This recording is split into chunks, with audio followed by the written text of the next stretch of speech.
আমার কথা শুনবার জন্য আপনাদের স্বাগত জানাই। একটা কথা আমরা প্রায়শই শুনি, রাজনীতিতে শেষ কথা বলে কিছু নেই।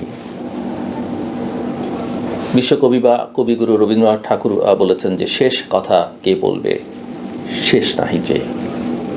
আসলে বিষয়টা ঠিক তাই। তবে যে কথা দিয়ে শুরু করেছিলাম, রাজনীতিতে আসলে শেষ কথা বলে কিছু নেই। রাজনীতিতে এমনকি আন্তর্জাতিক সম্পর্কের আলোচনা যারা করি আমরা, আন্তর্জাতিক সম্পর্কের বা রাজনীতির ছাত্ররা, সেখানেও আমরা এটা জানি বা এটা শিখেছি যে আন্তর্জাতিক সম্পর্কের ক্ষেত্রেও শেষ কথা বলে কিছু নেই। কেন এই কথাগুলো বলছি তার কিছু যুক্তি বা উদাহরণ আমি আপনাদের সামনে আসছি। যেমন ধরেন, জাপান বা যুক্তরাষ্ট্রের সম্পর্ক একটা সময় কোথায় ছিল? হিরোশিমা নাগাসাকির কথা জাপানিজরা এখনো বলেনি, কিন্তু যুক্তরাষ্ট্র এখন তাদের পরম মিত্র।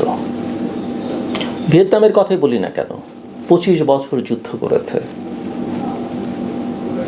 কিন্তু যুক্তরাষ্ট্র তাদের খুবই কাছের। যুক্তরাষ্ট্রের বিনিয়োগের জন্য ভিয়েতনাম এখন উন্মুক্ত। আমরা চীন ভারতের বৈরিতা দেখি, কিন্তু আবার দেখেন তাদের মধ্যে এখন এক ধরনের সুসম্পর্ক প্রতিষ্ঠার চেষ্টাও কিন্তু আছে। আমরা যুক্তরাষ্ট্র ভারতের মধ্যে সখ্যতা দেখেছি, বৈরিতাটা এখন কোথায় গিয়ে দাঁড়িয়েছে আমরা সেটা দেখতে পাচ্ছি। সো এগুলো পৃথিবী জুড়ে যে যার স্বার্থে যখন বিভিন্ন বিশ্বযুদ্ধে যারা পরস্পরের বিরুদ্ধে যুদ্ধ করেছে তারা পরবর্তীতে মিত্রশক্তিতে পরিণত হয়েছে। মূল কথা হচ্ছে দেশের স্বার্থ। একইভাবে বাংলাদেশের রাজনীতির মধ্যে যদি দেখেন আপনি,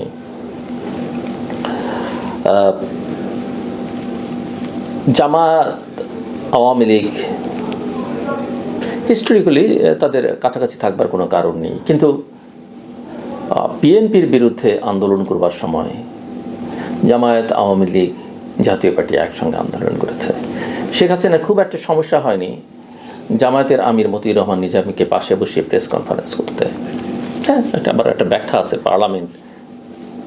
পার্লামেন্টের বিরোধী দলের নেতা অন্যান্য দলের নেতাদের সঙ্গে নিয়ে বৈঠক করতে কথা বলেছেন। এটা বলার জন্য বলা, বাস্তবে তা না। এরশাদ বিরোধী আন্দোলনের সময় বিএনপি জামাত আওয়ামী লীগ যুগপৎ আন্দোলন করেছে, এক দলের নেতারা আরেক দলের নেতাদের বাসায় গেছে, এগুলো আমরা সবই জানি, ইতিহাসে এইসব কথাবার্তা আছে। আবার কাছের মানুষগুলো কাছের দল থেকে কিভাবে দূরে সরে গেছে সেই ইতিহাস আমরা জানি। আবার এই বিএনপিকেই আমরা দেখলাম, যেই জামায়াত বিএনপির বিরুদ্ধে আন্দোলন করেছে তত্ত্বাবধায়ক সরকারের দাবিতে, সেই জামাতকে নিয়ে জোট করতে, সরকার গঠন করতে। আবার আজকে জামায়াত এবং বিএনপি তারা পরস্পর মুখোমুখি। সো কে জানে ভবিষ্যতে, এবং এখন তো এই যে রটনা, এই যে ডাকসু ইলেকশন হলো, ছাত্রলীগ বা আওয়ামী লীগ সমর্থকরা কি ছাত্র শিবিরকে ভোট দিল কি না, করিডোরে আলোচনা আছে আওয়ামী লীগ যদি নির্বাচন করতে না পারে, এখন পর্যন্ত যে অবস্থাতে না পারবারই কথা, তাহলে এরা কাকে ভোট দিবে? এটা কি বিএনপিকে দিবে? এরা কি জামাতকে দিবে? এরা কি জাতীয় পার্টির সুযোগ পেলে জাতীয় পার্টিকে দিবে এবং জাতীয় পার্টির মধ্যে তাদের মধ্য দিয়ে তাদের উত্থান হবে, পুনরুত্থান? এই আলোচনাগুলো চলছে। এই আলোচনাগুলো এই কারণেই চলছে বা হচ্ছে, শেষ পর্যন্ত কথা হচ্ছে ওটাই, স্বার্থ, দেশের স্বার্থ, দলের স্বার্থ, ব্যক্তি স্বার্থ। আপনি যদি কাউকে পরীক্ষা করতে চান, আপনি ব্যক্তি জীবনও দেখবেন, যে কেউ না, আপনার পরিবারের হোক, বন্ধু হোক, আত্মীয় স্বজন হোক, কাউকে যদি পরীক্ষা করতে চান তাহলে তার স্বার্থে আঘাত করে দেখবেন সে আসলে আপনার প্রতি কতটা লয়াল, কতটা কমিটেড, আপনাকে কতটা ভালোবাসে। মানুষ, দল, দেশ প্রত্যেকে স্বার্থ দেখে। আমরা অনেক সময় দেখতে চাই না দেশের প্রসঙ্গটা যখন আসে। কাজেই এই যে স্বার্থের কথা বললাম, নির্বাচনে আসলে শেষ পর্যন্ত ওটা গিয়েই দাঁড়াবে। আপনি আওয়ামী লীগকে, জাতীয় পার্টিকে, 14 দলকে ব্যান করেন, সাসপেন্ড করেন, ভোট যখন আসবে তখন আসলে ভোটের জন্যে নানা রকমের কম্প্রোমাইজ নানান দল করবে, প্রকাশ্যে না করলে ব্যাক চেনে করবে। এবং সেই কাজটা ইতিমধ্যেই আমরা লক্ষ্য করি যে শুরু হয়ে গেছে, এবং সেটা করছে যাদের লক্ষ্যে অত্যন্ত ফার্ম, যারা মোর অর্গানাইজড, যারা যে কোনো পরিস্থিতিতে নিজেদের লক্ষ্যে পৌঁছবার চেষ্টা করে, সেই শক্তিটা। এই জায়গায় জাতীয়তাবাদী দল খুবই একটা দুর্বল অবস্থানে আমার কাছে মনে হয়। এমনকি তার যে মিত্ররা, যাদের সঙ্গে তারা আন্দোলন সংগ্রাম দীর্ঘদিন করেছেন, তারাও তাদের খুব কাছে এখন আছে বলে আমার কাছে মনে হয় না। এটা হয়তো দেশের জন্য খুব একটা সুখকর হবে না ভবিষ্যতে। এবং বিএনপি আসলে এই যে আওয়ামী লীগ এবং তার মিত্রদের যে সমর্থকরা আছেন, ভোটাররা আছেন, তাদেরকে কিভাবে ডিল করবে, তাদেরকে কিভাবে অ্যাট্রাক্ট করবে, অ্যাড্রেস করবে, সেটা আসলে ঠিক করতে পেরেছে বলে আমার কাছে মনে হয় না। কারণ তাদের কথাবার্তা আসলে খুব নড়াচড়া করে। কিন্তু জামায়াত ইসলাম আমার কাছে মনে হয় এই জায়গাটায় খুব একটা, অন্তত ভেতরে ভেতরে তারা পরিষ্কার সিদ্ধান্তও নিয়েছে এবং এই বিষয়ে তারা তাদের কর্মতৎপরতা অব্যাহত রেখেছে। বাট দেশের স্বার্থে আমার যেটা মনে হয় সবচাইতে ভালো হতো, ওই ফ্যাসিস্টদের প্রত্যাখ্যান করবার জন্য সবচেয়ে ভালো হতো, শাস্তি দেওয়ার জন্য সবচেয়ে ভালো হতো যে সবাইকে নির্বাচন করবার সুযোগ দেয়া। কেউ কেউ যে আওয়ামী লীগ এবং তার মিত্রদের ফ্যাসিস্টের দোসর বলেন, এবং ভবিষ্যতে বিএনপি আবার ফ্যাসিস্ট হবে, কাজে তাকেও প্রত্যাখ্যান করো, সে কথাও বলেন। আবার কেউ কেউ মনে করেন জামায়াত ইসলামীও একটা ফ্যাসিস্ট শক্তি। সো কারো সম্পর্কেই সেই সুস্পষ্ট ইতিবাচক ধারণা নেই। কাজে এখানে যদি সবার জন্যে রাজনীতিটাকে ফ্রি করে দেওয়া হতো এবং দেশের মানুষকে যদি এরকম একটা এনভায়রনমেন্ট দেওয়া হতো এবং সুযোগ দেওয়া হতো, সেই বিচার করবে কাকে সে পছন্দ করবে, কাকে সে করবে না, এবং তার মধ্য দিয়ে কাউকে গ্রহণ করা, কাউকে প্রত্যাখ্যান করা। কিন্তু আমি এই প্রত্যাখ্যান করা বা গ্রহণ করাও দীর্ঘমেয়াদের কথা বলবো না, কারণ অবস্থার পরিপ্রেক্ষিতে মানুষের মতামত বদলাতে পারে, 5 বছর পর পর বদলাবে, সেরকম একটা ব্যবস্থা নিশ্চিত করাই আমাদের দায়িত্ব ছিল, কিন্তু আমরা সেই কাজটা করতে পারছি না। এবং আমরা এটাও লক্ষ্য করছি যে, যদি আমি ধরেন বিএনপির কথাই বলি, তারা এটা পরিষ্কার করতে পারছে না যে ভারত নিয়ে তাদের অবস্থান কি।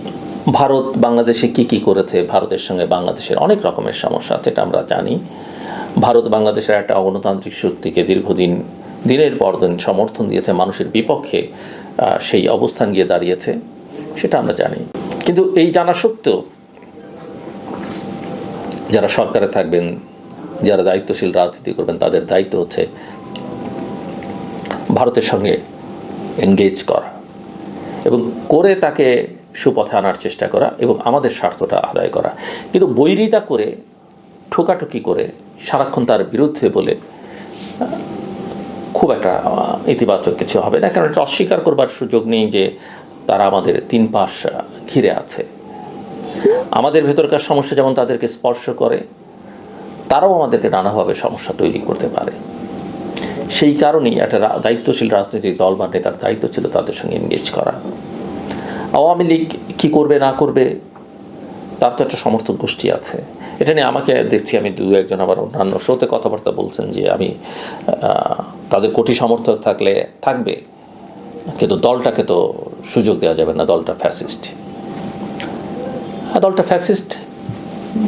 জনগণের যে ক্ষমতা আছে, সেই ক্ষমতার ভিত্তিতে জনগণ তাকে প্রত্যাখ্যান করেছে অভ্যুত্থানের মধ্য দিয়ে। কিন্তু সারা জীবনভর তো দিনের পর দিন তো আর আপনি অভ্যুত্থান করতে পারবেন না। আপনাকে একটা সিস্টেমে চলতে হবে, একটা রুলের মধ্যে চলতে হবে, সংবিধানের মধ্য দিয়ে চলতে হবে, এবং সেটা চলতে গেলে আইন কানুন, বিচার বিভাগ, এগুলোর প্রতি আপনাকে শ্রদ্ধাশীল হতে হবে। আওয়ামী লীগকে আপনি প্রত্যাখ্যান করেছেন, নেতারা শেখ হাসিনা সব দেশ ছেড়ে পালিয়ে গেছে, কেউ জেলে ঢুকেছে, তাদের আমরা বিচার করতে চাই, মৃত্যুদণ্ড যারা সমর্থন করেন না তারা বলবেন যাবজ্জীবন হোক, যারা মৃত্যুদণ্ডের ব্যাপারে অতি উৎসাহী তারা বলবেন মৃত্যুদণ্ড হোক, সবটাই হোক, আইনের মধ্যে থেকে হোক।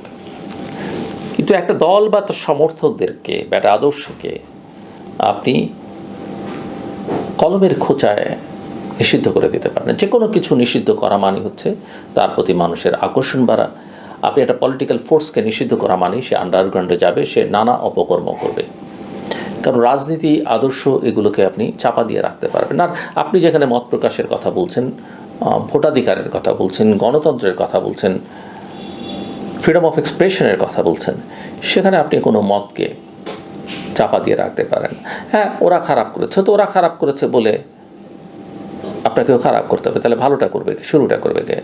তাহলে তো কেউ যদি বলে জামাত ৭১ আমাদের বিরোধিতা করেছে, যে ৭১ বাংলাদেশের স্বাধীনতাই চায়নি, সে কীভাবে স্বাধীন বাংলাদেশের রাজনীতি করবে? বলতেই তো পারে।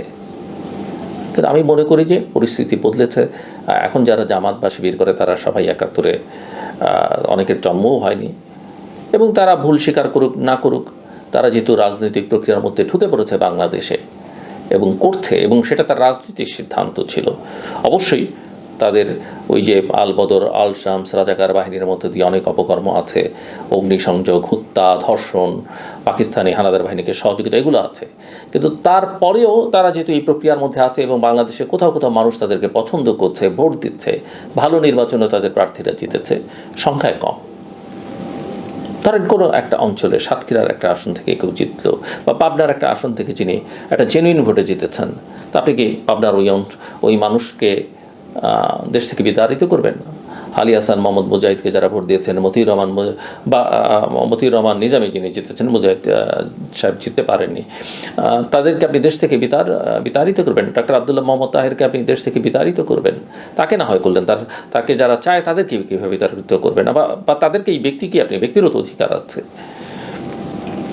কাজেই এই অধিকারগুলো আসলে চর্চা করতে দেওয়া উচিত। প্রত্যেকটা অপরাধের শাস্তি। হ্যাঁ, এটা একটা প্রসঙ্গ যে দলও একটা ক্রিমিনাল অর্গানাইজেশন হতে পারে বা একটা টেররিস্ট অর্গানাইজেশন হতে পারে, কিন্তু সেটা আইনি প্রক্রিয়ার মধ্যে দিয়ে করেন, আইনে প্রমাণিত হোক, আদালত সিদ্ধান্ত দিক। কিন্তু ব্যক্তির কলমের খোঁচায় নির্বাহী আদেশে এই কাজগুলো করা ভবিষ্যতের জন্য ভালো না। আপাতত আপনি স্বস্তি, শান্তি পেতে পারেন। অনেকেই বলছেন যে আমরা তো রাজনৈতিক দলগুলো মিলে সিদ্ধান্ত নিয়েছি। আমরা কিভাবে জানলাম যে এই রাজনৈতিক দলগুলো সবার প্রতি বাংলাদেশের সকল জনগণের সমর্থন আছে? আমি তো কোনো রাজনৈতিক দলকে সমর্থন করি না। কাজে বিএনপি কোনো সিদ্ধান্ত নিলে, এবি পার্টি বা জামায়াত ইসলামী কোনো সিদ্ধান্ত নিলে, সেই সিদ্ধান্ত আমার, সেই মতামত আমার, এটা কিভাবে বোঝা যাবে? বোঝার একটাই উপায়, প্রাতিষ্ঠানিক উপায়। অভ্যুত্থানটা একটা অপ্রাতিষ্ঠানিক উপায়, কিন্তু তারপরেও আপনাকে একটা সিস্টেমে ফেরত যেতে হবে, এবং সেটা হচ্ছে নির্বাচন, সেটা হচ্ছে আইনের শাসন, আদালত আছে, ল এনফোর্সিং এজেন্সিজ আছে, সেগুলোর মধ্য দিয়ে ওই প্রক্রিয়ার মধ্যে ঢুকতে হবে। সেটা না করলে আমি চরম চরম বিপদ দেখি বাংলাদেশের জন্যে। এবং আজকের দিনই, এই দিনই শেষ দিন নয়, আরও দিন আছে। ওই যে হুমায়ুন আহমেদ বলেছেন না, এই দিন নিয়ে যাবে সেই দিনের কাছে, এটা কিন্তু আমাদেরকে মাথায় রাখতে হবে। কাজে আজকে আপনি যাকে প্রত্যাখ্যান করছেন, কাল হয়তো সেই আপনার পরম মিত্র হবে। আজকে বিএনপির কাছে যেটা মনে হচ্ছে বা জামাতের কাছে যেটা মনে হচ্ছে, আজকের বিবেচনায় হয়তো সেটা ঠিক আছে, আগামীকাল পরিস্থিতি বদলে যেতে পারে। আমরা তো এটাও শুনছি যে জামায়াত ইসলামী এখন চেষ্টা করছে বিএনপির গুরুত্বপূর্ণ একজন নেতার সঙ্গে বা চেয়ারপারসনের সঙ্গে মিট করবার, তার সঙ্গে আলোচনা করবার, কনভিন্স করবার, এবং সেখানে কিছু এজেন্ডা নতুন করে ঢোকানো, কিছু এজেন্ডা বাদ দিয়ে দেয়া। এবং জামাত এই জায়গায় স্মার্ট, তারা তো মিস্টার শফিকুর রহমান তো লন্ডনে গিয়ে বেগম খালেদা জিয়াকে দেখে এসেছিলেন। কাজেই ওই চেষ্টা জামাতের থাকবে তার রাজনৈতিক স্বার্থে। বিএনপি যে মধ্যপন্থা রাজনীতি করেছে, আমি মনে করি যেটা অত্যন্ত ইতিবাচক সিদ্ধান্ত ছিল, সেই রাজনীতিটা করবার জন্য তাকে আরও অ্যাসার্টিভ হতে হবে, আরও ফার্ম হতে হবে, আরও বোল্ড হতে হবে। রাজনীতিতে এই দোদুল্যমানতা করলে, বিশেষ করে ক্রুশিয়াল টাইমে, সেটা দলের জন্যে, নেতার জন্যে, বাংলাদেশের জন্য ভালো নয়। আমার কথা শুনবার জন্য অসংখ্য ধন্যবাদ। সবার জন্য শুভকামনা।